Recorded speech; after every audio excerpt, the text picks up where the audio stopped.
بسم اللہ الرحمن الرحیم۔ ایک بچی نے اپنی پریشانی بیان کی ہے۔ وہ کہتی ہے کہ میں ایک اسکول ٹیچر ہوں اور میری عمر 27 سال ہے۔ مجھ سے بڑی بہن 29 سال کی ہے۔ ہم دونوں کی ابھی شادی نہیں ہوئی۔ میرے لیے کچھ رشتے آئے تھے مگر والدین نے یہ کہہ کر انکار کر دیا کہ جب تک بڑی بہن کا رشتہ نہیں ہو جاتا ہم چھوٹی کا رشتہ نہیں کریں گے۔ انہیں ڈر ہے کہ اگر میرا رشتہ پہلے ہو گیا تو بڑی بہن کہیں گھر میں بیٹھی نہ رہ جائے۔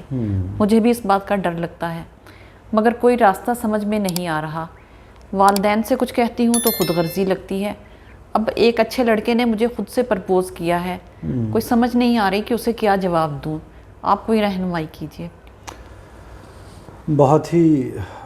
مشکل صورتحال ہے اور بہت ہی مشکل سوال ہے۔ سچی بات یہ ہے کہ دل گرفتہ ہوتا ہے اس طرح کی باتوں کو سن کر، اور یہ آپ صورتحال یہ دیکھیے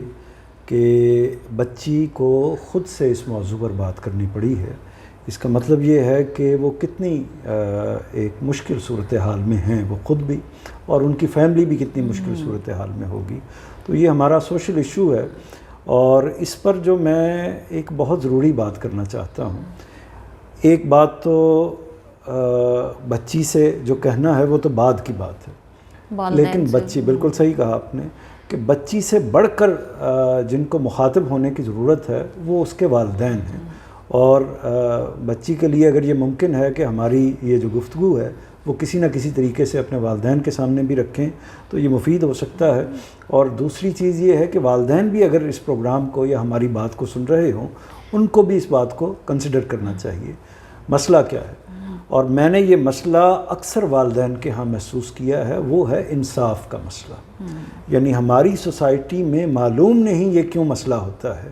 کہ والدین اپنے بچوں کے ساتھ، حالانکہ اپنے بچے ان کے اپنے بچے ہوتے ہیں اور وہ بچے ہوتے ہیں جن کے لیے وہ اپنا دل، اپنی جان، سب کچھ قربان کرنے کے لیے تیار ہوتے ہیں، اس کے باوجود معاملہ کیا ہوتا ہے؟ معاملہ یہ ہوتا ہے کہ وہ کسی نہ کسی وجہ سے، کسی مجبوری کی وجہ سے، کسی عذر کی وجہ سے یا کسی اور پہلو سے، کسی نہ کسی وجہ سے وہ بچوں کے درمیان فرق کر لیتے ہیں۔ وہ بچوں کے درمیان انصاف کا وہ معیار قائم نہیں رکھ پاتے جو کہ اصل میں ہونا چاہیے۔ تو اصل میں اس کا نتیجہ کیا نکلتا ہے؟ نتیجہ یہ نکلتا ہے کہ آپ کے اوپر، یعنی انصاف وہ چیز ہے جس کے ذریعے سے اگر وہ حکمران میں نہیں ہوگا تو حکمران کے اوپر انسانوں کا، عوام کا اعتماد ختم ہو جائے گا۔ اسی طرح اگر وہ کسی سربراہ کے اوپر نہیں ہوگا اعتماد تو اس سربراہ سے اعتماد ختم ہو جائے گا۔ اسی طرح اگر والدین پر بچوں کا اعتماد نہیں ہوگا یعنی وہ، تو اس کا نتیجہ کیا نکلے گا؟ پھر شکایات پیدا ہوں گی، اور پھر آہستہ آہستہ جب اعتماد ختم ہوتا ہے اور اس کا آخری نتیجہ کیا نکلتا ہے کہ آپ کی محبت بھی ختم ہو جاتی ہے۔ تو اس لیے والدین کو بہت لحاظ کرنا چاہیے۔ ممکن ہے کہ یہ والدین کے اندر بعض اوقات ایسا ہوتا ہے، اور یہ قدرتی چیز ہے، اس کو روکا نہیں جا سکتا کہ ایسا ہو جاتا ہے کہ ایک بچے کے ساتھ اٹیچمنٹ زیادہ ہوتی ہے، یہ ہو سکتا ہے، لیکن اس کا اظہار ہرگز نہیں کرنا چاہیے، بالکل نہیں ہونا چاہیے۔ یعنی بچوں کو اس کا شبہ بھی نہیں ہونا چاہیے، خیال بھی نہیں ہونا چاہیے کہ ایک بچے کے ساتھ محبت زیادہ ہے، دوسرے بچے کے ساتھ محبت کم ہے۔ تو یہ بچوں کو بھی اندازہ ہو جاتا ہے، یہ چیز ہے۔ اور یہ چیز نظر کیسے آتی ہے؟ یہ اسی طرح نظر آئے گی کہ یعنی ایک بچی کسی وجہ سے، وہ جو بھی اس کا سبب ہو سکتا ہے، کسی وجہ سے اس کا رشتہ نہیں ہو رہا، لیکن آپ اس کی وجہ سے دوسری بچی کے ساتھ بھی معاملہ یہی کر رہے ہیں۔ اگر 2-3 سال اور گزر جاتے ہیں، یعنی ابھی کتنی ایج ہے ان کی؟ ایک کی 27 سال ہے اور ایک کی 29 سال ہے، اور یعنی جو جس بچی نے بات کی ہے اس کی ایج ہے 27 سال۔ تو اس کا مطلب یہ ہے کہ اور 1-2 سال گزر جاتے ہیں تو ہماری مشکل ہو جائے گی۔ تو ایک ہماری سوسائٹی میں تو یہ بڑی مشکل صورتحال ہے کہ بالعموم 30 کے بعد بچیوں کی شادی کے لیے اور زیادہ مشکلات پیدا ہو جاتی ہیں۔ تو میری خصوصاً والدین سے گزارش ہوگی کہ اس میں آپ اللہ پر بھروسہ کیجیے، اللہ پر بھروسہ کر کے اس بچی کا اگر اچھا رشتہ موجود ہے، اور اس سے پہلے بھی اگر کچھ اچھے رشتے آئے تھے تو یہ آپ نے درست فیصلہ نہیں کیا۔ تو طریقہ صحیح یہی ہے کہ چونکہ معاملات ہم اپنے اختیار میں سمجھتے ہیں، نہیں، معاملات اللہ کے اختیار میں بھی ہوتے ہیں۔ ٹھیک ہے کوئی چند مہینے کا، 1-2 سال کا یا زیادہ اتنا معاملہ ہو تو آپ کچھ نہ کچھ کر سکتے ہیں، لیکن اس سے زیادہ کیا جائے گا، بار بار انتظار کیا جائے گا، تو اس کا نتیجہ یہ نکلے گا کہ ہو سکتا ہے کہ ایک بچہ جو آپ کے ہاتھ میں نہیں آیا، اس کے نتیجے میں دوسرا بچہ بھی آپ کے ہاتھ سے نکل جائے۔ تو اس کو اپنے آپ کو، تو پہلی بات جو میں نے کہی ہے وہ ان بیٹی کے توسط سے ان کے والدین کو میں کہنا چاہتا ہوں، اور تمام جو ہماری سوسائٹی کے والدین ہیں ان کو اس بات کو ملحوظ رکھنا چاہیے کہ وہ بچوں کو یہ تاثر نہ ہونے دیں کہ ان کے بچوں کے ساتھ جو تعلقات ہیں ان میں وہ کسی کو کم حیثیت دے رہے ہیں، کسی کو زیادہ حیثیت دے رہے ہیں۔ تو ایسا نہیں ہونا چاہیے۔ جہاں تک بچی کا تعلق ہے تو ان کو جو مشورہ ہم سمجھتے ہیں کہ دینا چاہیے، کیونکہ ہمارے پروگرام کا مقصد ہی یہ ہے کہ جو بھی ہمارے سے بات کرے یا جو چیز ڈسکس کرنا چاہے تو ان کے سامنے ان چیزوں کو رکھیں کہ کیا کیا راستے ہو سکتے ہیں، کیا کیا طریقے ہو سکتے ہیں کہ جن سے وہ اپنی کسی منزل کو، کسی مسئلے کو حل کر سکتے ہیں، حاصل کر سکتے ہیں۔ تو اس میں جو میری گزارش ایک تو یہ ہوگی کہ سب سے پہلے آپ کو اپنے والدین کو اعتماد میں لینا چاہیے اور ان کو کنونس کرنا چاہیے۔ بعض اوقات ایسا ہوتا ہے کہ والدین یہ تصور کر رہے ہوتے ہیں، یا کوئی بھی انسان، جب تک ہم ان سے بات نہیں کرتے،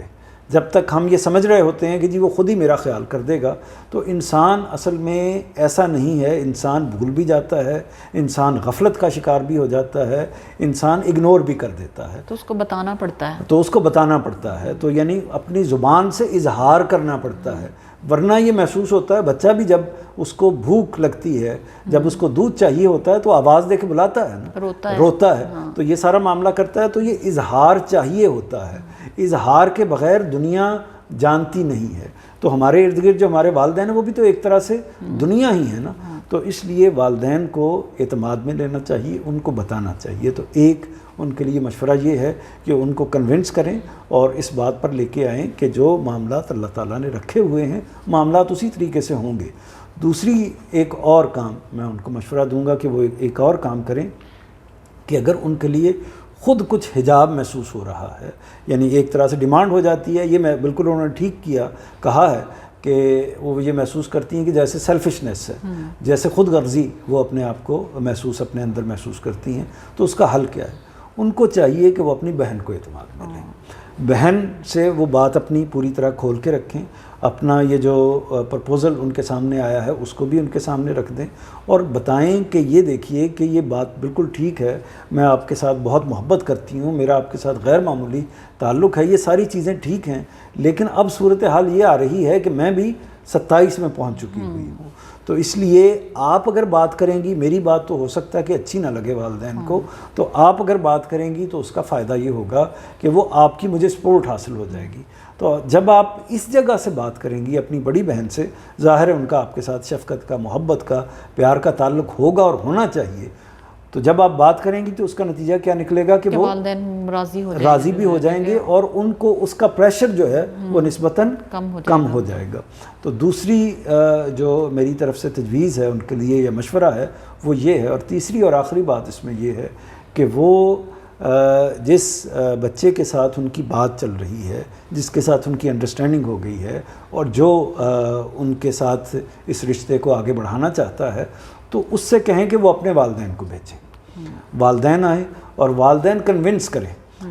ان کے والدین کو کنونس کر کے وہ اس مقام پر لے کے آئیں۔ تو آخری اس میں جو بات ہے کہ یہ سارے پروسیس اختیار کرنے کے بعد پھر آپ اللہ تعالیٰ سے دعا کیجئے اور دعا کریں کہ اللہ تعالیٰ آپ کی جو چھوٹی بیٹی ہے، یعنی والدین بھی دعا کریں، یہ بیٹی خود بھی دعا کرے، اور جو بھی سوسائٹی کے لوگ ہیں ہم بھی ان کے لیے دعا گو ہیں کہ اللہ تعالیٰ دونوں مل کے ٹرائی کریں اس کے لیے، دونوں مل کے ٹرائی کرتے ہیں، یعنی والدین بھی ٹرائی کریں اور دوسری طرف کے جو والدین ہیں وہ بھی ٹرائی کریں اور بہن بھی ٹرائی کریں، سارے مل کے یہ کوشش کریں گے تو اس کا نتیجہ یہ نکلے گا۔ اور اس بات کو اللہ پر چھوڑ دیں کہ مستقبل میں کیا ہونا ہے، مجھے اپنی زندگی کا نہیں پتہ، آپ کو اپنی زندگی کا نہیں پتہ، یعنی باقی مقدر کے فیصلے جو ہوتے ہیں وہ اللہ تعالیٰ نے اپنے ہاتھ میں رکھے ہوئے ہوتے ہیں، ہم مستقبل کے بارے میں کچھ نہیں کہہ سکتے۔ تو اس لیے ہمیں جو بات بھی کہنی چاہیے وہ اپنے حالات کے اندر، یا جو عمل بھی کرنا چاہیے اپنے حالات کے اندر کھڑے ہو کر کرنا چاہیے، مستقبل کی بہت زیادہ منصوبہ بندی سے کچھ زیادہ حاصل نہیں ہوگا۔